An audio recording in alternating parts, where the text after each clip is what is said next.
Our gospel reading for today comes from the Gospel of Luke, chapter 23, verses 33 through 34. When they came to the place that is called the Skull, they crucified Jesus there with the criminals, one on his right and one on his left. Then Jesus said, "Father, forgive them, for they do not know what they are doing." And they cast lots to divide his clothing. And the people stood by watching. But the leaders scoffed at him, saying, "He saved others. Let him save himself, if he's the Messiah of God, his chosen one." The soldiers also mocked him, coming up and offering him sour wine, and saying, "If you are king of the Jews, save yourself." There was also an inscription over him, "This is the King of the Jews." One of the criminals who were hanged there kept deriding him and saying, "Are you not the Messiah? Save yourself and us." But the other rebuked him, saying, "Do you not fear God, since you are under the same condemnation? And we indeed have been condemned justly, for we are getting what we deserve for our deeds, but this man has done nothing wrong." Then he said, "Jesus, remember me when you come into your kingdom." He replied, "Truly I tell you, today you will be with me in paradise." Is there anyone in the house who has not heard this week that Prince William and Kate Middleton are engaged to be married? Anybody who hasn't heard that? Well, now you have. And now it's very exciting. We have to spend the next year wondering when they're going to have the ceremony. I think that's pretty exciting. Ever since they announced it, the morning news shows and the papers have been absolutely filled with coverage of this momentous event. Coupled with the two programs that were on NBC last Friday night, an interview with Prince Charles, Prince of Wales, it's been a royal week. So it's only fitting that today is a royal Sunday. We have come to the last Sunday of the church year, Christ the King Sunday. Christ the King, images of end times, of judgment. So many themes, only one sermon. But guess what? I think we can get them all.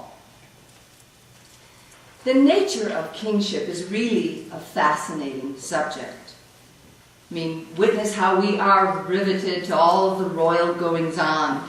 Edward VII's abdication, the marriage of Charles and Diana, and the unhappy unraveling of that same marriage. And now we have another. We spent years fascinated with Princess Grace and Prince Rainier of Monaco. We can't get enough of royalty.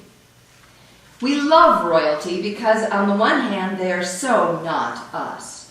And on the other hand, they're so like us.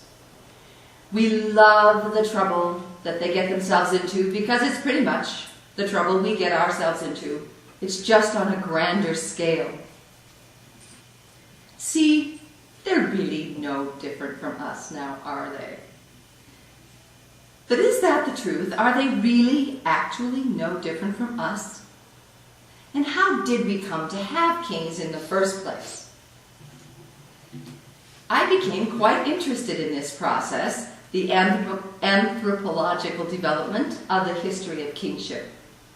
From the beginning of the earliest beginnings of human social gatherings, people have had a consciousness that there is a need to appease the gods.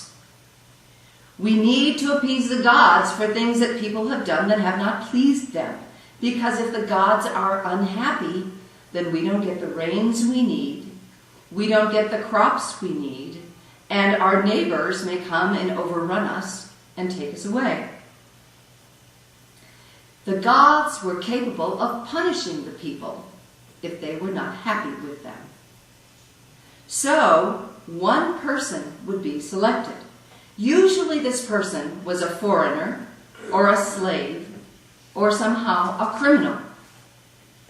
Usually this person was, in other words, some sort of an outsider. This person was selected to be ritualistically sacrificed, killed for the sake of the people, because the death of this outsider would appease the gods.